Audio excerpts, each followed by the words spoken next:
Thank you for joining in. My name is Amber Shamsi. I'm Director of the Center for Excellence in Journalism. A very warm welcome to the third in the Razia Bhatti Memorial Lecture Series. This is a collaboration between the Center for Excellence in Journalism and the Razia Bhatti Memorial Initiative. Previous speakers have been the late and great I.A. Rahman and Rahimullah Yousafzai. We're very, very fortunate to have Abbas Nasir, a veteran journalist with us, who I've worked with as well. The introductions, I'm going to leave the sort of more detailed introductions to Amber Khairi, who's a former BBC producer, who's also been integral to Newsline as well. And I've also worked with Amber Khairi as well, incidentally. I want to say a little bit about the collaboration between the center and the Razia Bhatti Memorial Initiative. Any of you who's been to the premises of the center has probably seen the Razia Bhatti room, which was a part of the MOU that was signed between Ms. Bhatti's family and the center. Very generously, the family has also given cash awards, which has just been money, as well as a gold medal to 3 students from 3 batches of the Masters of Science and Journalism program. And these were students who had gotten top grades in their final reporting projects, and this really encourages investigative journalism. I also want to say a few words about Ms. Bhatti as well, because her courage and audacity, and students of journalism who are familiar with her career trajectory and her courage and audacity know that I think it's very relevant today as well. And for women journalists like me who've been inspired by her work. She was the editor of Herald, started her own magazine called Newsline. And I think it's very fitting that now that Herald and Newsline no longer exist, they've been shut down, that kind of long form investigative journalism is also dying out in Pakistan, which to me is a great tragedy. And I'm sure Abbas Nasir Saab will also speak about this. And I think it's very fitting that, his lecture today, to me, it seems that it will be a nod to the past, but it also serves as a kind of caution and reminder for the present as well as the future of journalism. I'm going to hand over the mic now to the Executive Director of the IBA, Dr. Akbar Zaidi. Mic to you, sir. Okay, thank you very much. Thank you, Amber, Amber Shamsi, Amber Khairi, Abbas Nasir, and others. I'd like to welcome Abbas, who I've known since 1982. I think probably longer than everybody else here, including Amber Khairi. I joined Karachi University, the Applied Economics Research Center, to teach, and Abbas was a student then, and not my student, but he was a student then, and I've known him since. And then since then, he has risen to the most prominent, probably I'll remove probably the most prominent position in journalism in Pakistan, which is as the editor of Dawn. And I'm not going to introduce him, his work. I think somebody else will do that. What I'd like to do is just welcome him. And last year was the first year that I welcomed the speaker. I wasn't here when I.A. Rahman Saab came, but I welcomed Rahimullah Yousafzai. And I think I'm going to say exactly what I said then, although I don't remember what I said then, but I think it's still pertinent if I think about it. That was a time when I spoke about how journalism in Pakistan was being censored, how people like me of my generation and Abbas's and Amber Khairi's, around that age where we've grown up not just reading Herald, Newsline, but Dawn, Jung, Friday Times, Frontier Post, all the Muslim. I remember, and Abbas would remember the Muslim, where the Muslim sort of emerged at a time against Ziaul Haq. We've had a very strong history of journalism, print journalism. I think that's important to also to differentiate between types of journalism. And now it's multimedia, the different forms of journalism. But certainly I've grown up, as has Abbas and Amber, from print journalism. And there was a time when tyrants like Ziaul Haq, despite their presence, despite their myth-making attempts of changing Pakistan, we were able, as writers and editors, all of you, were able to take them on numerous occasions. Many journalists went to jail at that time as well. They got lashes, which was a popular form of punishment in an early Talibanist form of punishment in Pakistan. And journalists went to jail for their views. And in some ways, a lot of people have written about it, have mentioned this, have spoken about it. And this, as I said, when Rahimullah Saab was there, that so much, we've sort of come round to where we were 30 years later, 40 years later, rather than despite social media, despite television, despite other forms of information, we sort of come back to a time where there's a noose around our necks, where it's become, you cannot criticize an institution like the Pakistan military or the judiciary or other institutions like that. I'm a political economist.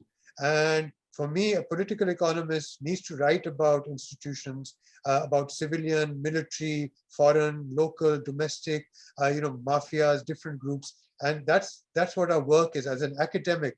That's how we think about our spaces, our societies, the future, about democracy. How can one be censured for talking about an institution or criticizing an institution where many of us have struggled for the dominance of democracy in Pakistan? It's almost as if we are back to 40 years ago. So I'll stop there because this is Abbas's lecture, and I'm very grateful to this for the CEJ and to the Razia Bhatti Memorial Lecture Series managed by Amber. And I look forward to listening.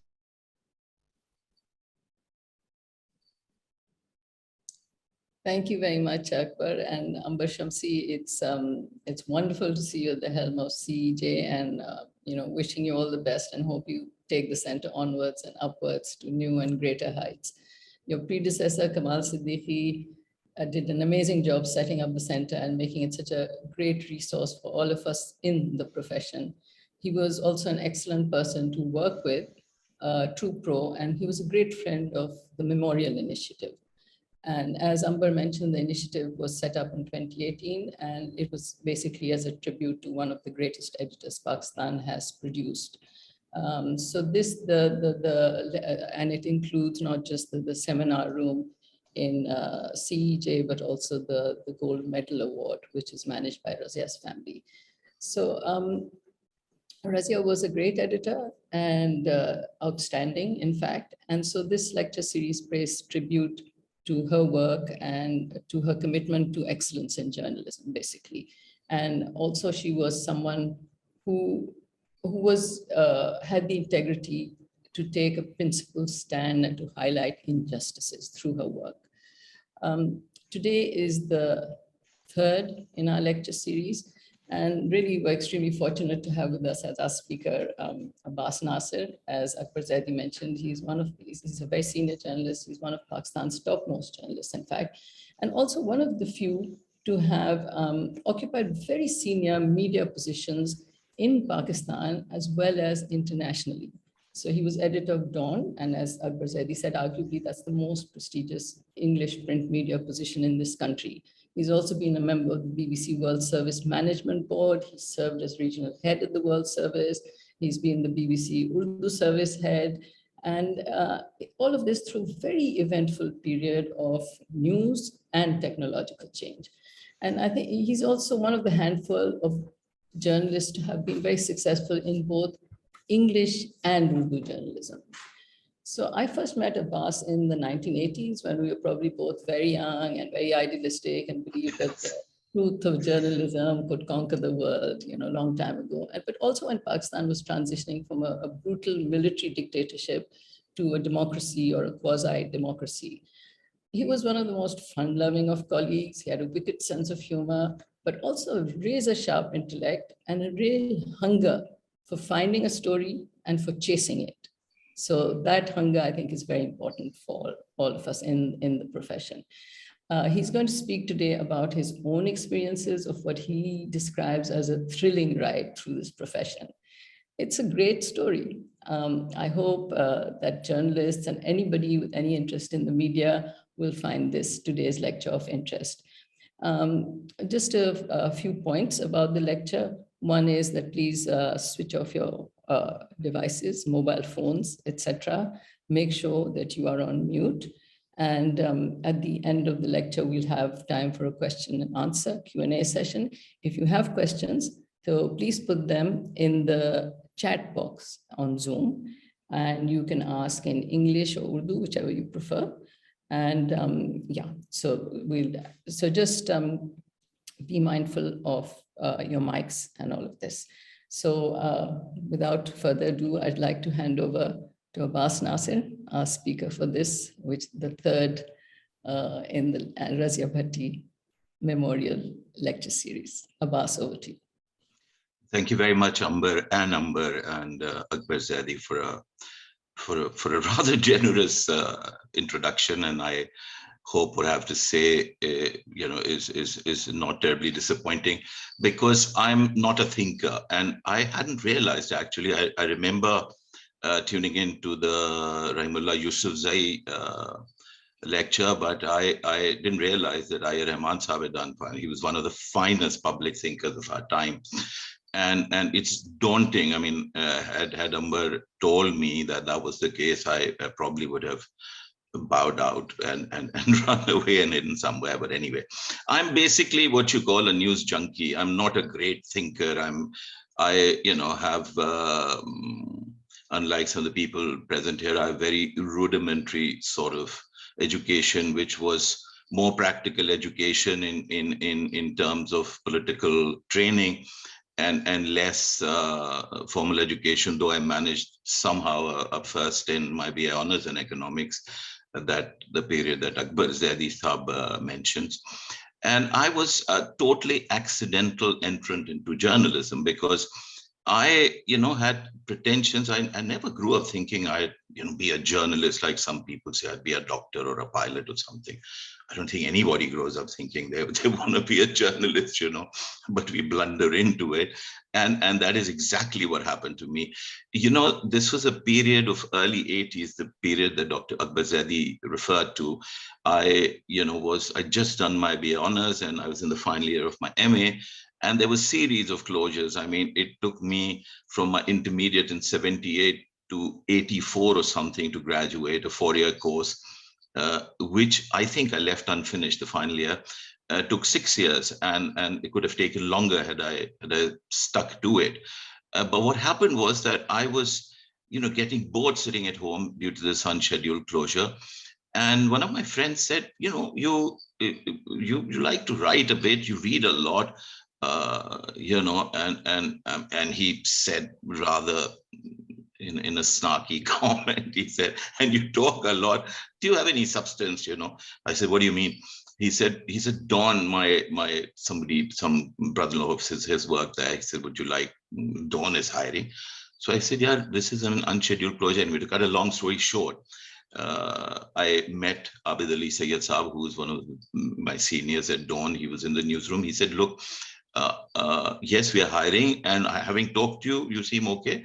Go and see the editor tomorrow. So I said, okay. 2 days later, for the friends in the car, I didn't have a car, and I used to live in North Nazambad. It was a bit of a journey for me. But anyway, we were coming to Sadar for something. We stopped in the Dawn car park. I went up and I told his secretary, is Khan Saab in? He said, yes, he is in, go in. And this was unheard of in Dawn. I don't know, the secretary was having a great day. I think that he let me in because senior members of staff used to shudder and going past his door. I walked in and told Khan Saab, I've heard you're hiring. He said, Aapki tareef, he was like that. Mekaji, I'm looking for work and I've heard you've got. Now, unbeknownst to me, Ahmad Ali Khan Saab had a passion for economics. And he asked me, क्या पढ़ते? मैं कहा जी मैंने BA honours किया economics में. और तो कहने लगे आप हमारे पिंक पेजेस देखते हैं? मैं कहा जी हाँ मैं देखता हूँ. तो कहने लगे क्या आपका क्रिटिसिज्म उसके बारे में? तो I said sir वो it looks like these pink pages are coming out in a centrally planned economy. You call it economic and business review. There's hardly any business there. So he sat back. I said, interesting. Then he asked me a few. Achha, when you're just fresh out of university, you know your microeconomics and you know your macroeconomics and you know your economics of planning. Ab to sab shayad bhool hi gaya hoga. But he asked me a few questions, and then I thought he's going to tell me, obviously, don't call us, we'll call you, blah, blah, blah, in a month or 2 months. He said, would you like to start today or tomorrow?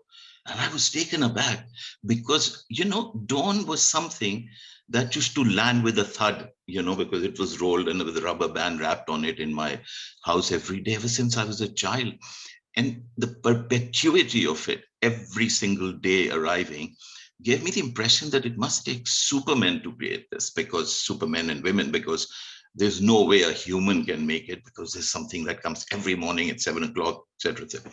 Anyway, so started work, and then I worked on initially on the business pages, and then I moved to the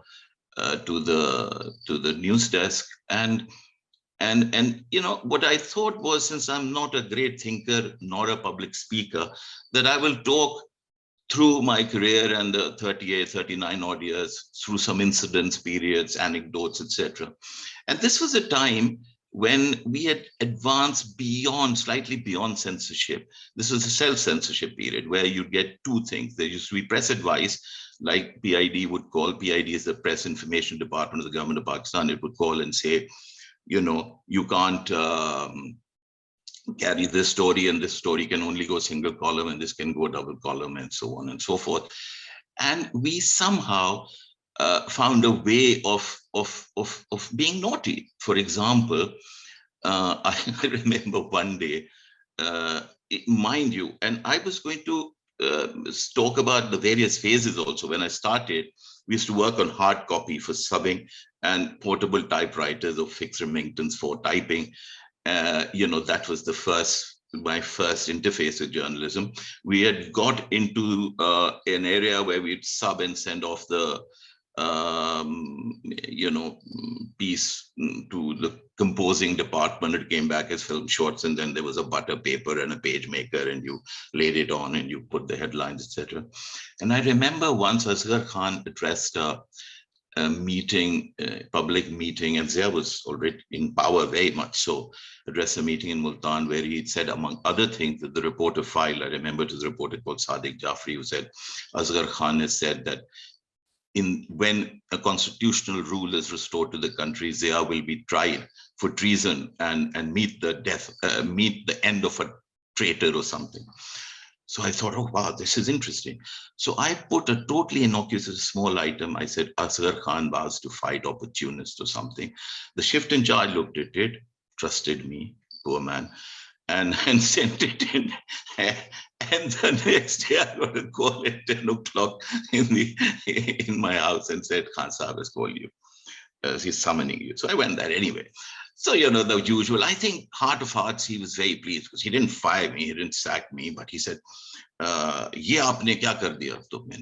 I thought, why do you think so much? Why don't you consult others, But what I was trying to point out was that defiance is not necessarily, exploding a bomb or slapping somebody in the face. It's tiny, small.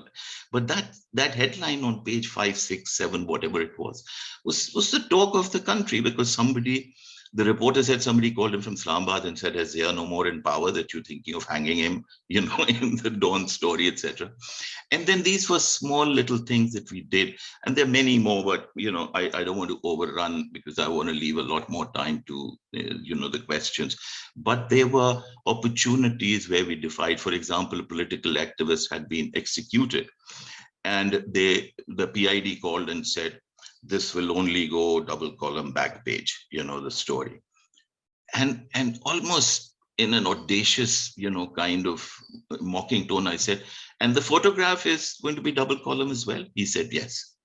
So the next day, there was a photograph of the executed PPP worker bedecked in flowers, and we cropped the photo. Zahid Hussain was the Dawn photographer then. He brought it to me and we cropped it. And we almost had his face with some flowers on the back page. Now, this may in today's world sound insignificant, but we're talking about, literally a few months earlier, colleagues being picked up, tried by military courts, lashed, etc., etc. And these were the small things we did. And another was, there were 2 shifts in Dawn then. And, I would not name anybody, but there was a bolder shift in charge, there was a less bold, and the day Shahnawaz Bhutto was killed and his remains were being brought to the funeral in Pakistan. I wasn't on duty. I showed up, and Mahir Ali, who sadly left Pakistan ages ago, I think one of the finest journalists of our generation. We both arrived in the newsroom, and we sort of gave the shift in charge the impression that we'd been assigned by the editor to take care of that particular story, and we did, and Khan Saab said this would be below fold, and I said, sir, below fold, we'll take it, and if can we continue it on the other pages, if it's a longer story? He said yes. And I mean, you can imagine in the spirit of the times and our defiance, because I'd been trained, through the oppression of the military dictatorship and its student enforcement arm, the IJT. I trained in the Karachi University, and somehow that defiance, became part of the DNA.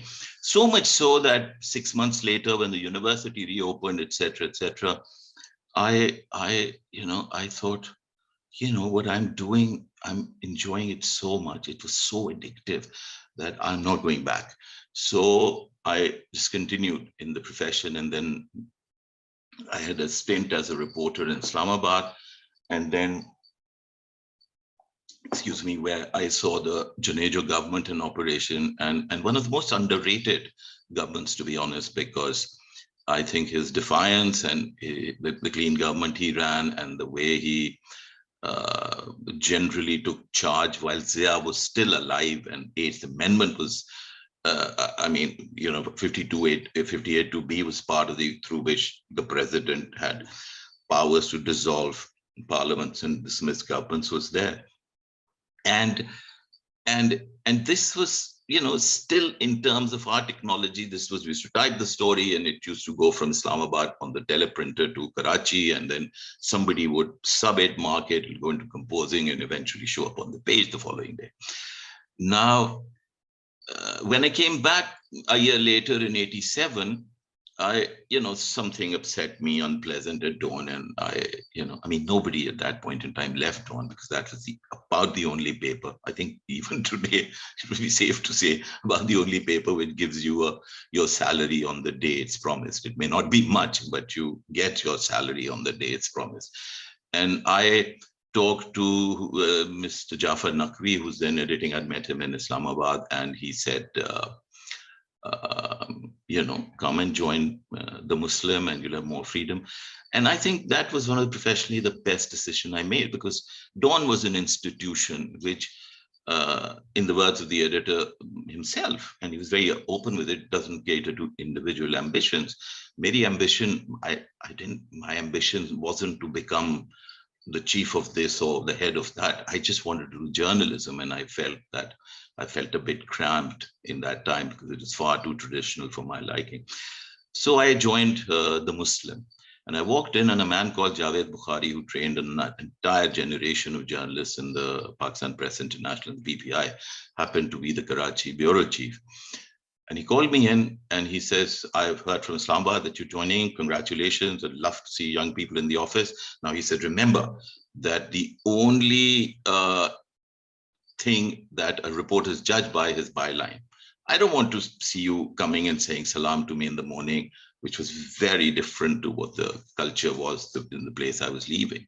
And you don't have to be reverential. You don't have to come and see me. He said, occasionally, if you want to make an old man happy, come and have a cup of tea and we'll discuss things. And I think that sort of incentive, and he says, you can do any story in the Sun. And, my journalism just took off, because, you're young, you're fired up, and there's 2.5 reporters in the office. So, and Karachi city is a big one. And this was the tumult of the MQM was approaching. And, the Bushra Zadi incident had happened, just the year before, etc. And these were very turbulent times. And I will again talk about the turbulent times in Karachi through a couple of anecdotes. So the Muslim Bureau was a tight, small place in the covering senior politicians. And yes, Jafar Naqvi had told me one thing. He said, look, Benazir Bhutto is a senior politician. She could be prime minister tomorrow. And the state media doesn't cover her. And, the other print media people, also are under government pressure, etc. You give her what is her due. So I used to, by that time, we'd moved to a small place in defense somewhere. And so every morning I used to stop at 70 Clifton and talk to her, chat with her, and come in and cover her and go with her on her public meetings, etc. And the other thing, which was then, the kiss of death, was being assigned to cover the MQM, because Altaf Hussain Saab was at his full cry. And he was, reporters all over Karachi were always wondering whether they were reverential enough, whether they were careful enough, whether a word could get you into serious trouble. And allow me the liberty, because we are talking about a flavor of the time, and to and to give it to you, because even if Ziaul Haq called us for a press conference at 3, and by 5 we were still waiting, a lot of us would have walked out.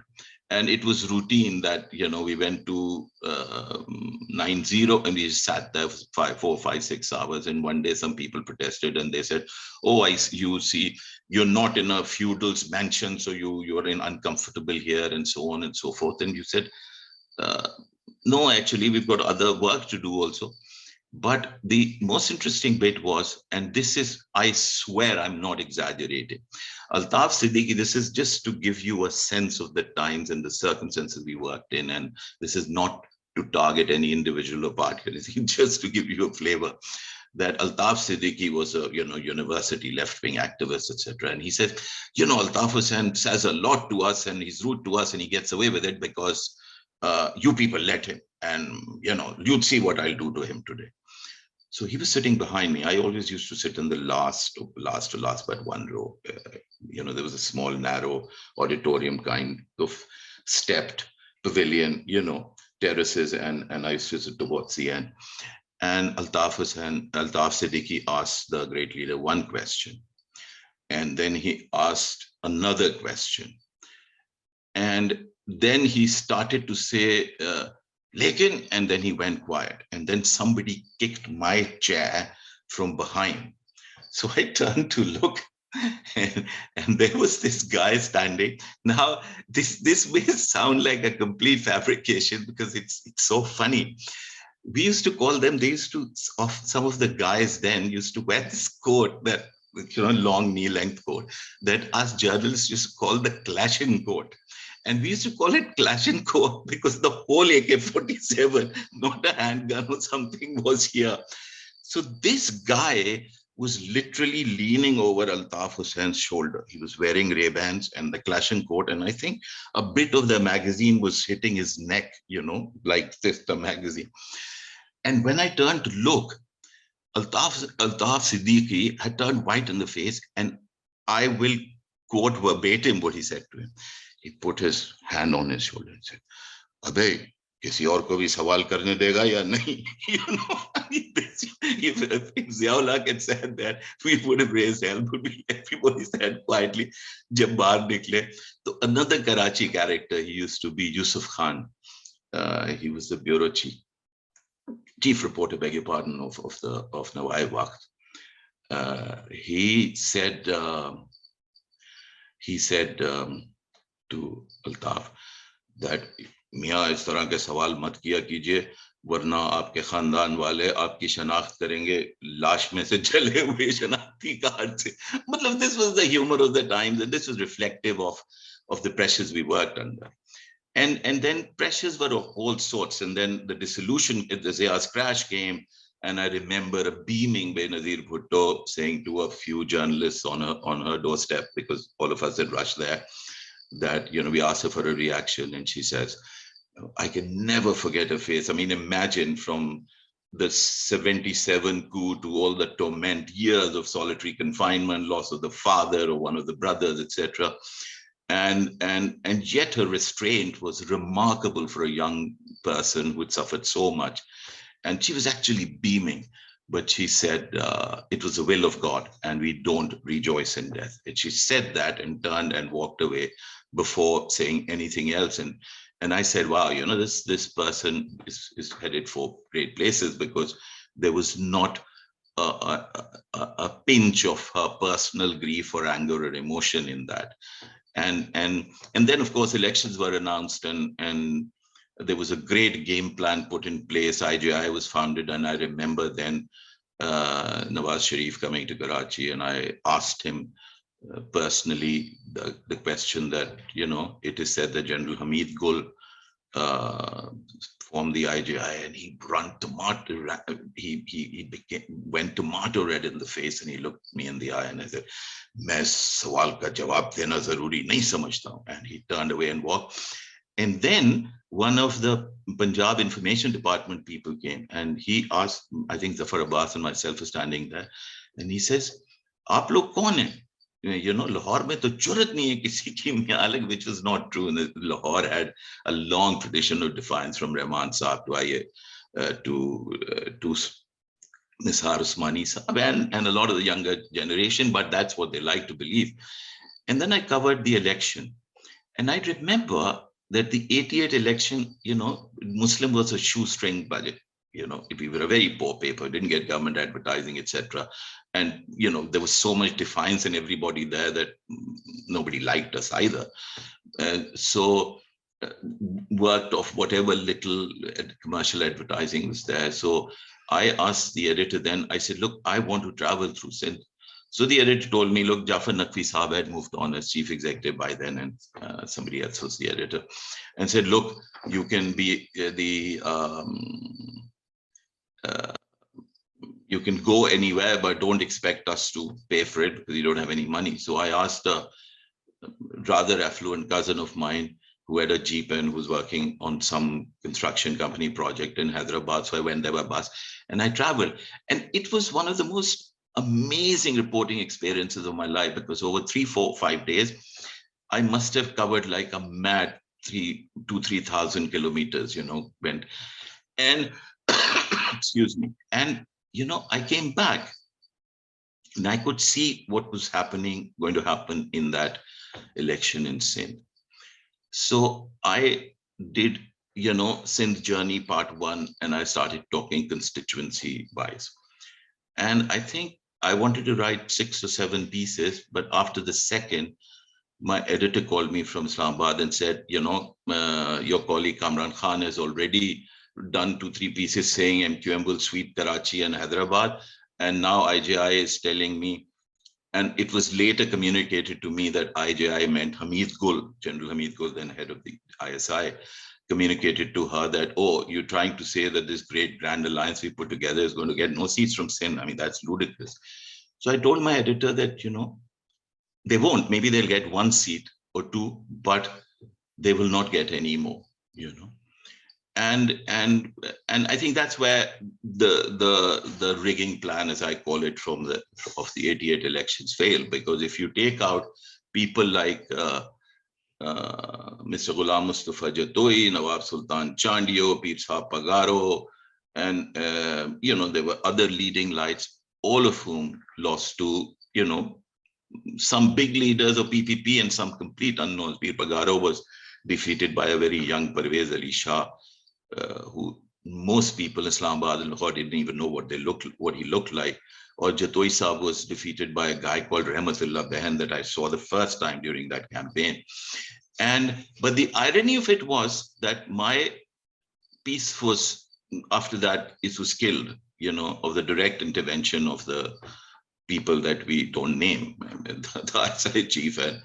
And when the results came, I felt vindicated, but very, very disappointed and angry, because, I'd done a survey, I'd color and so much in it. Like Amber said, reporting has always been a passion for me.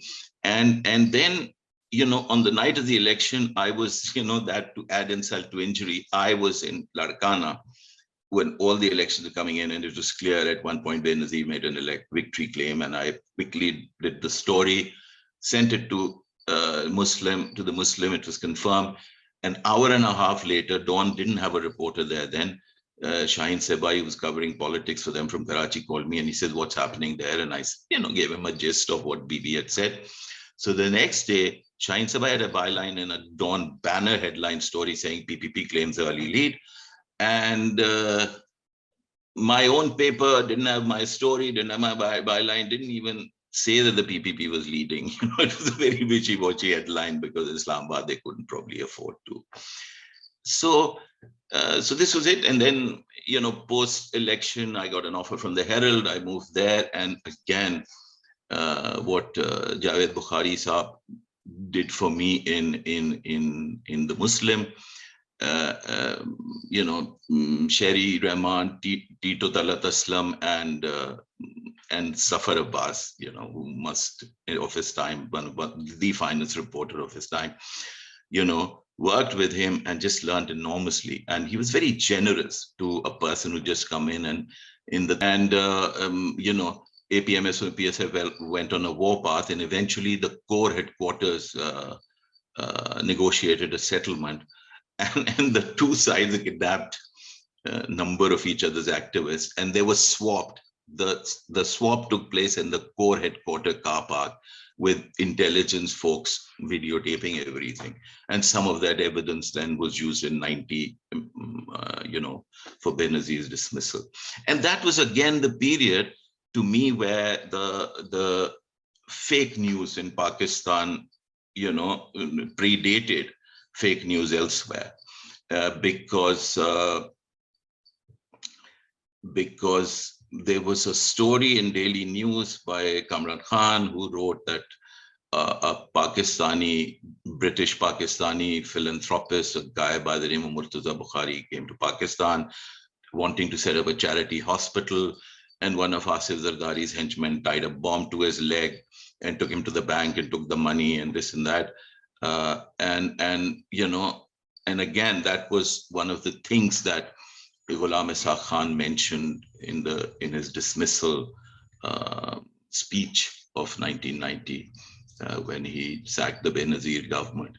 And later it turned out that this Murtaza Bukhari was a great fraud and none of that had happened, but it had been made out as a story by the, and this was a fascinating journey to see. And then, I did again an investigative story on how Benazir was destabilized because the Herald had hit the market just ahead of her dismissal. So we did the Empire Strike Back, a special report, and which was, very well received because it basically documented what the intelligence had done, what General Asad Durrani had done. And a tip for reporters, if any reporters are on here, that, I used to write whatever stories I used to then naughtily say, the balding and light-eyed Asad Durrani. And I remember some family friends in the army, he was in Coast Med, he went to his place and he said, how the hell does he know I've got light eyes and I'm balding? Because we've never met face to face, etc. Because the spooks think, they are behind this big shield. And I think these were just small joys in terms of defying the ISI, defying the government. And then I had a face-to-face with General Asif Nawaz then, because I went to Pindi for a Pindi Islamabad for a story, and I heard General Beg's wife address the women's club meeting in Pindi, where all the officers' wives joined, and they said she held forth on how evil and bad the PPP was to the Muhajirs and how they were being massacred and nobody did anything and this and that. So we did a Herald had a little, what was it called? Amber, would you remember what it was called? That gossip column, something like, I forget the title, but anyway, that story was carried. And I was summoned to the core headquarters. So, a day before, the ISPR guy came and he told me that, you have to,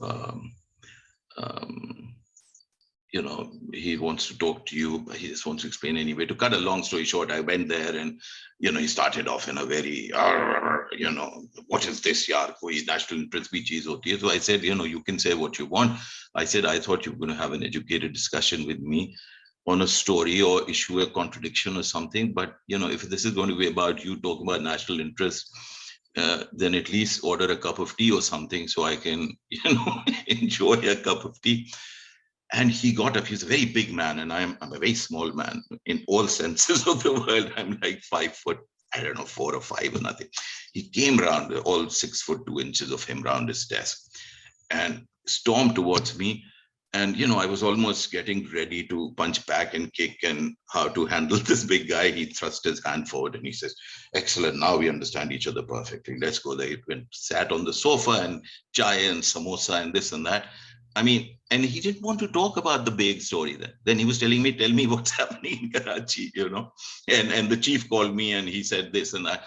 So anyway, and then when the news came out, I again joined one of my old mentors from Dawn, which was Ghazi Salahuddin Saab, who was my first news editor in Dawn. Lovely, lovely man. And all this while, and I will talk about Razia in my final comments. All this while I was at Dawn, when I started there, I had 1, 2, 3 bylines in the Herald, and the start of a great friendship with Razia Bhatti and the team there that lasts to this day. I mean, I exchange messages with all of them and with Razia's son Kamil and daughter Sarah. What lovely children there. So then I joined the news as part of the team, and again for reporters, tips, etc. Because I did a story which was about Jam Sadiq Ali came to the office, and I got talking about the law and order in Sindh, and Jam Sadiq Ali said, you keep talking about law and order in Sindh. And they were actually proxies of the military, etc. Their only mandate was to somehow stop Bibi. Although Bibi's own party was in a state, and some of the things that key people, including the spouse, had been accused of, she didn't need to be undermined by extra force or something, because she'd done it a lot to herself. But these people were brutal, and some of their tactics were, outright criminal, using the police, etc.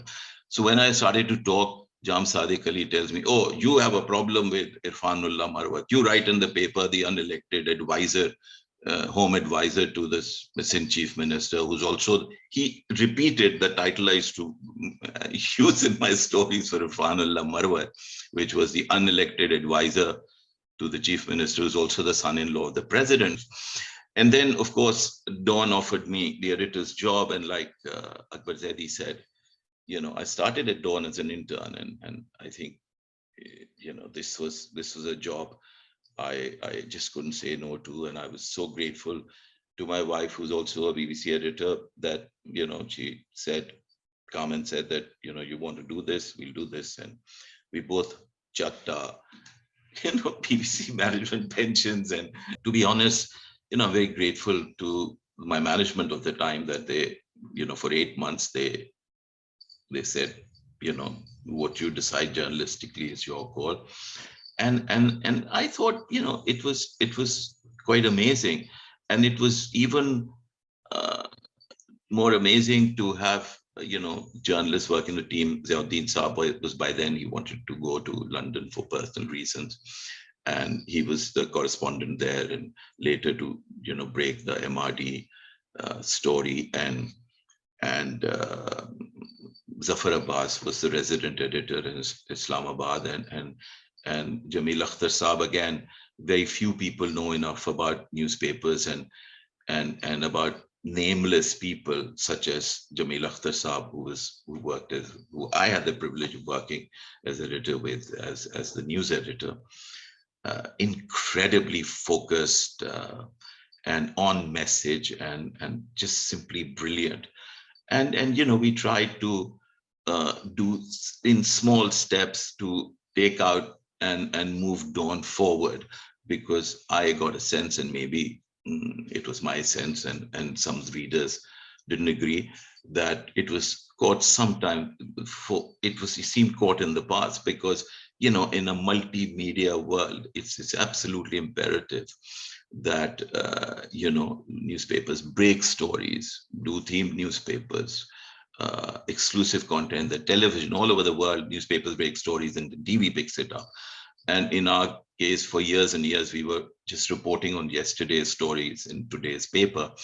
So yes, there were resource constraints, but we tried to do it. I remember in September 2000, was it September or October, the anniversary of the earthquake. I'd greatly been touched by it because I was in London, and I was following it on TV and radio, and I remember one particular moment that I was glad that Zafar had me to talk to. I mean, I was about to leave. It was 8 o'clock in the evening in London, and Zafar called.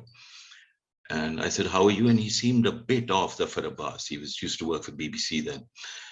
And he said, "Abbas, I don't know what to say. I just needed to talk to somebody because I stood on a concrete fallen roof where it was a school building, and I think that I could still hear children under that. And, and this somehow, I mean, 75,000 or whatever the number of people died, but this moved me. So, we did the first themed front page of Dawn a year down the line, had not forgotten, and we did follow-ups and stories and this and that. We put Balochistan, we put, issues of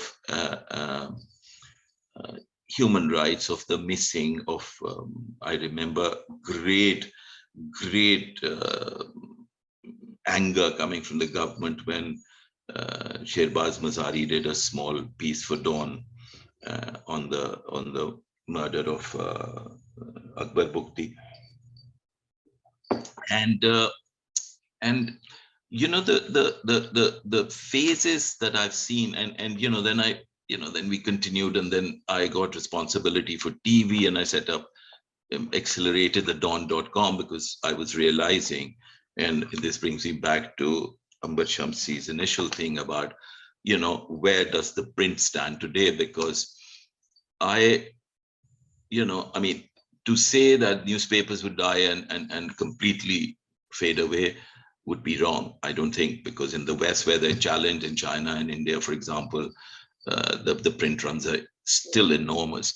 But I think the important thing to remember for print is that we need to be on guard and reinvent ourselves, because, for example, now most of the revenues, the Financial Times, New York Times, Guardian is not behind a paywall, but it's it's donations, etc. They're all coming in through the electronic, through the online offer, and I think it's very important. So I put my heart and mind to it. But then Dawn TV, which was in English then, where Khurram Hussain, one of our participants today here, used to be the business and economy ace there. I went across and worked with Ambar Shamsi and some amazing people. And I'm not saying this to be condescending to anybody. What was mind-boggling was how much talent and commitment you have in Pakistani journalism. And most of the time, there's job uncertainty. There's very little money, and yet people are prepared to stand their ground, say the truth, fight, and I think it is the responsibility of editorial leaders such as myself, when I was there, to literally support and care for each member of the team and lead by example, because what we do, integrity is essential to it.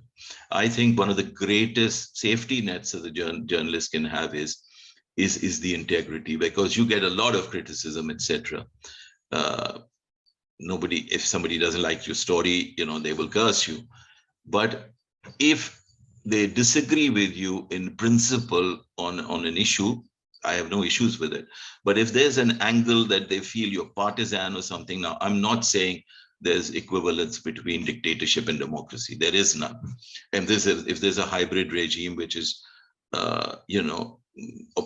muzzling and suffocating independent thought and voices in society, you can't equate that with a democratic order where everything is open. But I think it's very, very important to stand your ground and fight. And like I said, in Zia's period, the fight was in small increments, like a small headline or a little display that we took great pride and thrill in. Herald showed the whole Pakistani media then under Razia Bhatti, how journalism should be done. And she paid a very heavy price for it. The whole team had to leave and start Newsline, which was from scratch, and what a brilliant magazine it was. And like Amber Shamsi said, that that the demise, if you'd call it that, of long form journalism, to me is temporary, because we are in a transitory phase. I mean, I remember in 2003, for example, Greg Dyke was the director general of the BBC, and he invited what were called the senior management group, 350 odd people in a 30,000 strong organization. And we were sitting in a semicircle facing a stage. And then 7, 8 youngsters came out with their laptops and they sat down. And they were introduced to us as broadcast assassins. And what were broadcast assassins? Till then, BBC under John Burt had recognized the potential of online, and it had gone down the online path. But television and radio was by and large linear, and these were young people. And the anchor went, the master of ceremonies went one by one to them and said, what do you watch? Do you watch the 10 o'clock news? He said, no, I'm not interested in. I'm only interested in football. And somebody said, I'm only interested. And what dawned on us was that here we were in linear television and linear radio, and here was a young audience, which is the audience of tomorrow, who were only making their own schedules and just watching or listening. For example, ARY news, because I know what they will say, and they're predictable, and I won't go to them, and and Sama will say something. So what I'm trying to say is that we have almost audiences in silos now. I watched Naya Daur on online, and I'm very thrilled with it, and a bit of Geo and a bit of that. And some other people will watch something else, and it's almost like anything that meets your bent of mind, your thinking, you only like to hear that, and somebody else, and this gulf is widening. So it's a real challenge for media people like you and I are to create a bridge where we somehow find a common ground, where people who believe, not common ground with people who believe women should be locked up inside their homes, but people who like Imran Khan and people who are critics of Imran Khan can actually sit on a same sort of output and platform and dispassionately be able to discuss it, the pros and cons of their respective positions. And I think that is a very, very, very serious challenge, because print media is challenged in Pakistan. I mean, now we see a little respite because the Bajwa 6 years, 5 years have been devastating for print media and for independence of media, because I was referring to PID advice back in 1984-85. And can you imagine that advice now doesn't come from any civilian organization? ISPR and ISI people, they just pick up the phone and tell news people what are the tickers. I'm told by colleagues who work in television that they get tickers from the ISPR, etc., and they have to just use them like that. The other issue, of course, being neutral. Now you can't be neutral, because if you say that a party, where the government forces or whatever is a martyr, then the equivalence is that one is a martyr, the other is a infidel or whatever, or a terrorist. But even Don, which stood at grounds for a long time, was forced by ISPR, and he says, there was massive campaigns just picking up on this thing. Now for question, I'm very sorry if I bored you to death, because like I said, I'm not a great public speaker, I'm not a thinker, so I had a few anecdotes that I tried to put in a chain and just share my experience with you. Thank you very much. Thank you so much, Abbas. That was very interesting, and it takes us back and recaps certain decades and the political tumult as well. So you talked about getting stories in on principle during the martial law regime and sort of, fighting the good fight, small acts of defiance as a journalist. But I mean, as a journalist, I mean, that was very clear, black and white, martial law, repression, oppression, whatever. But not just in Pakistan, but at the international stage as well. What was the most challenging period to cover as a journalist or an editor or a manager? I mean, you have things like the war on terror, the invasion of Iraq, that whole period as well. So which do you think was the most challenging and the least sort of black and white or clear? I think the most challenging most challenging phase as an editor and a journalist. I mean, the entire experience of the in Pakistani journalism, the challenge of one sort or the other. But you feel that you go abroad and work in a big organization, and you find respite, and you can say what you want, and which is correct to a large extent. But I think the run up to the Iraq war, where Blair and Bush were pushing an agenda of weapons of mass destruction, etc., which is a lie, and the BBC was caught in that, the politics of the weapons of mass destruction, etc. And I will never forgive the British Labour Party under Tony Blair and Alistair Campbell, who was his press person, media director, for taking the sting out, the BBC's bite. BBC was independent, it was sure-footed, but then I don't know how many of you recall Dr. David Kelly affair, because David Kelly was a government scientist who talked to a BBC reporter who basically, reported the conversation. He attributed a quote to Dr. David Kelly, which wasn't an exact quote, but in terms of the gist of the message, it was the same, that there were no weapons of mass destruction, even in the eyes of a British Ministry of Defense scientist. And BBC ran with that story, and the government went nuts because there was great opposition. There were 2 million people demonstrating against the Iraq war in the streets, and they ruined the BBC. Greg Dyke was one of the finest directors general of the BBC, in living memory, had to resign and leave. And from then on, to me, the so-called establishment, the British establishment has I wouldn't go as far as to say taken over the BBC, but I think and the worst thing is, self-censorship, doubts in the minds of editorial decision makers.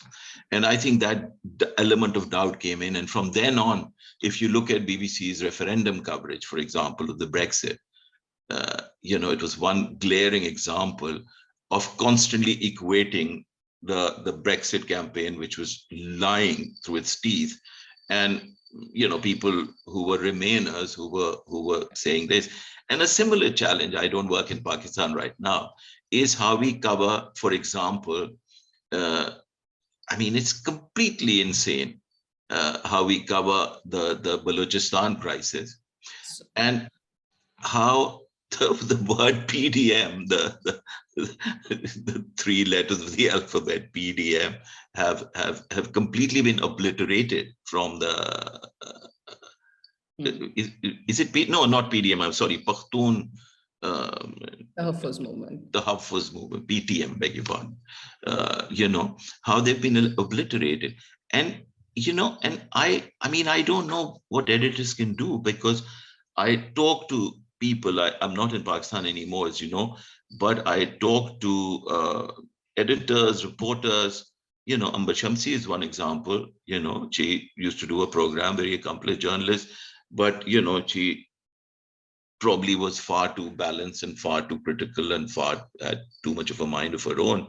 And there are others also, a very sizable number of people. And I think this is my issue with Pekka and the ordinance and the self-righteous nonsense of this government, because they almost least, for the past 2, 3, 4 months, it's a bit different, but the first 2.5 years of that government, the thuggery that was unleashed on the media, and before that to usher in the government, it's just nuts. Because like you said, in Ziaul Haq's time, we used to say, okay, we've done this.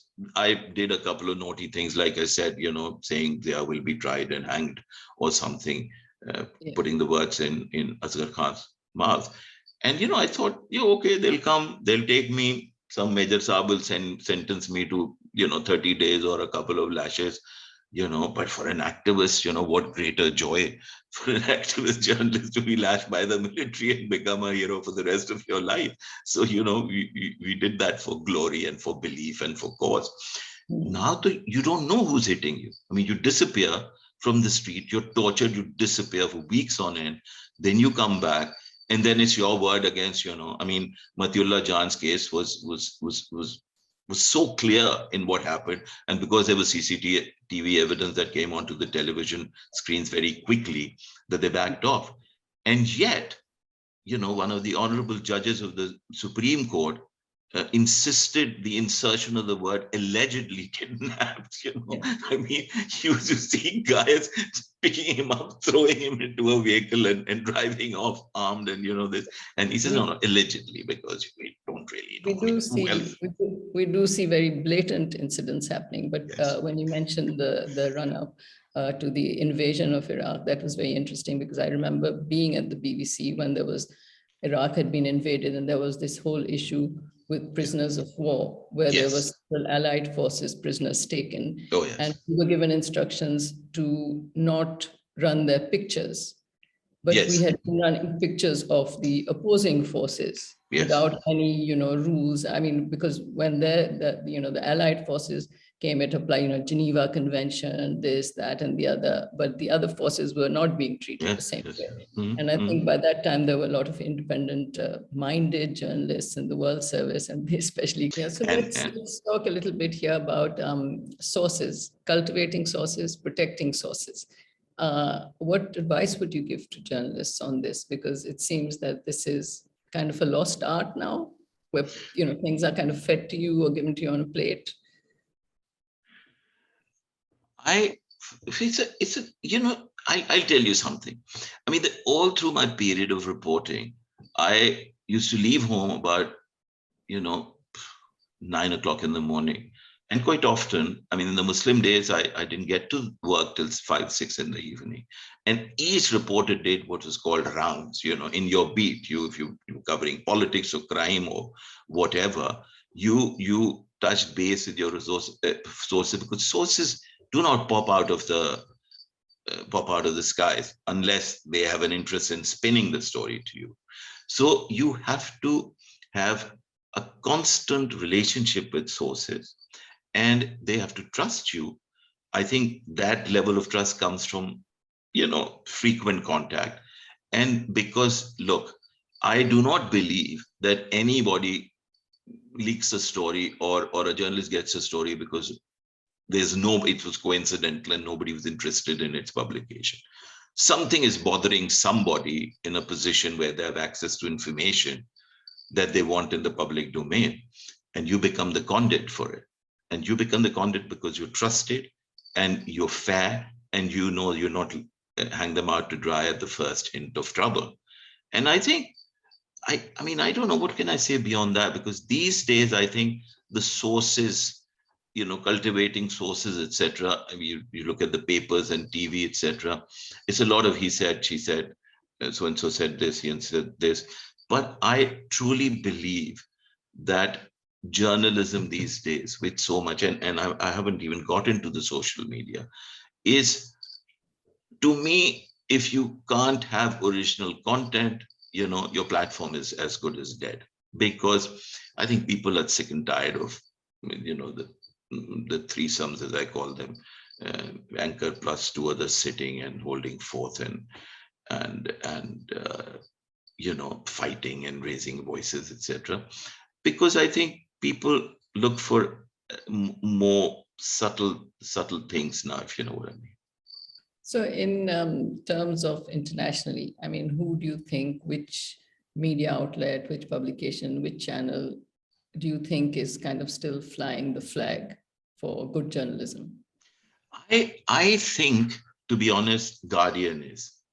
And because in my view, Guardian is, and I mean, I don't know much of it, but for example, Spain, where I live now, the media is in a total mess, they're all partisan, right-wing, and actually it went fake news in drums, alternate facts, and peddle them as news all the time. I don't know much about continental Europe. What I do know is Washington Post at any point in time has to mirror some of the Washington thinking on stories. I truly believe that New York Times comes a close second, but then you will find there are gray areas for New York Times also, in terms of their coverage of, for example, the Palestine conflict and the language they use, and the more recent examples now of, but I'll also tell you, Amber, electronic media, who would you kind of? I would still believe that BBC World Service in the English language still has as close to balanced, decent output as any, because while we pick up one example of a stupid guest appearing on BBC, one of the programs, and saying, these refugees are European and white and blue-eyed and blonde, and it breaks my heart to see them. I mean, that's not BBC saying it, but in the case of American media, some of the reporters have parroted that sort of line, which is, to me, which is outrageous, But again, you have to take a step back and see. I mean, whatever media I've consumed these days, I truly believe that we are into a day and age of the silo. It's almost impossible for me to think, because you're either your content is not free of spin, it's not free of pressure, it's not completely as you'd like it as an editor or a reporter, or you're deliberately, I mean, it's either under pressure or deliberately, but whatever the case, at the receiving end, the product has the same sort of impact, if you like, And I now despair, actually. There's a silos that have been created because they're fueling more bad journalism. Because, we all know that media is about eyeballs, and if you don't have an audience, and the more partisan, pathetic content you generate somehow earns you more eyes and ears watching and listening. The more choice you have and the more variety you have, actually, the more echo chambers you create, in a way. So absolutely. We are almost running out of time here. If anybody has any questions, especially any students, now is the time, while Abbas Nasir Sahab is here talking to us. But Abbas, also talk about this question of impartiality in journalism and how it's used as almost a stick. So many people have left the BBC, good journalists, just because of this stick that's used to beat them up, saying you did this tweet and it shows that you're anti-Tory, or you said this or whatever.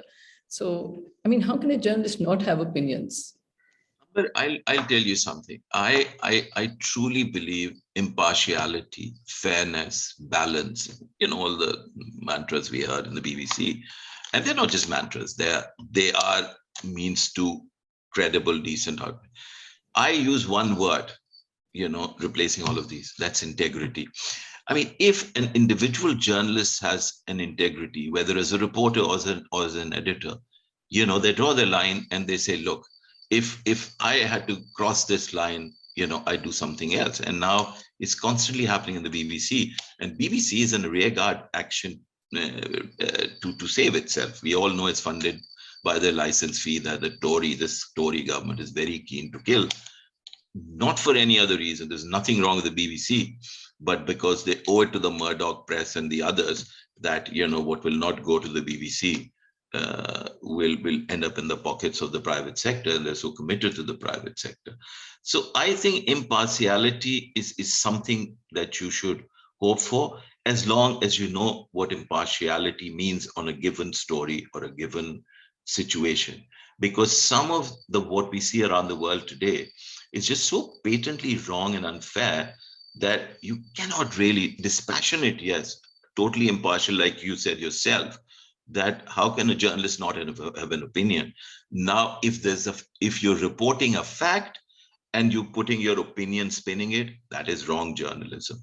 But if you're upfront with saying, I think this is not a good idea, I don't have a problem with that, to be honest. As long, I think what television has done, because printed word you keep going back to, what a lot of this, excuse me, 24/7 TV has done is that it has, to my mind, it has, how do you call it, obliterated signposting, for example. I mean, people just start a rant and they're nervous, as long as things are signposted, I mean, just the other day I saw a tweet from a friend of mine, who was a senior journalist.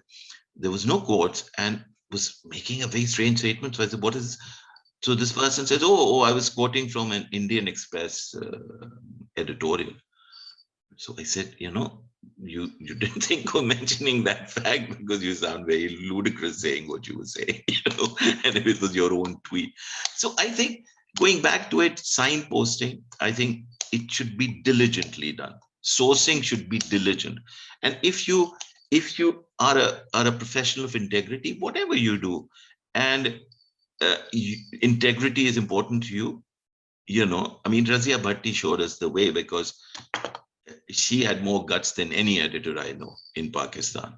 And she had more integrity than anybody I know in Pakistan. And I also know the struggles of her life, and I often wonder that if she'd done something else or in slightly different circumstances, she wouldn't have left us at a very young age of 50.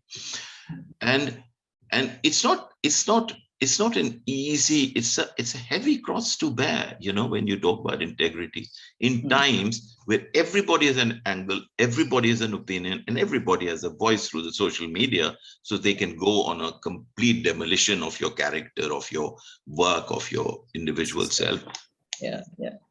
Thank you very much, Abbas, for taking us on a kind of a journey through some of your professional life. I must interject there and say, I'm so sorry if I bored the daylights out of everybody by narrating 200, because, I just thought that, how do you get a feel of what you've done over the years? Thank you so much, taking us through that journey. Thank you to all of you for, being part of this lecture. And thank you to the CEJ for working with us on this and making it possible. Thank you very much, Abbas Nasir, and good luck to everyone with their journalism and with their work. Thank you very much. Thank you so much.